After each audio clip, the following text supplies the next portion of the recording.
in this tutorial, I'm going to show you how to fix the error Adobe Media Encoder not installed error. So recently I tried to create proxies, and if I select these two files over here, right click and go over to proxies and hit create proxies, I'm greeted with this error that says Adobe Media Encoder is not installed. Please download and install it to use this feature. Now you can see clearly over here that I have Adobe Media Encoder installed on my PC, but for some reason it doesn't just seem to sync with my Premiere Pro. The reason for this is quite simple.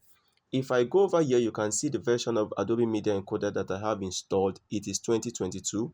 And if I come over to my Premiere Pro, you'll notice that this is 2029.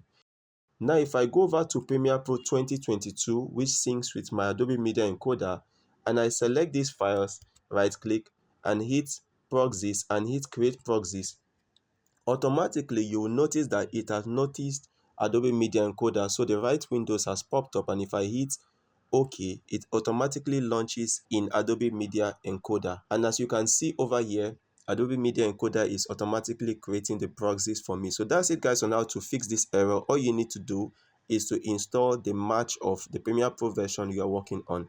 Thank you guys for watching, and see you in my next tutorial tomorrow.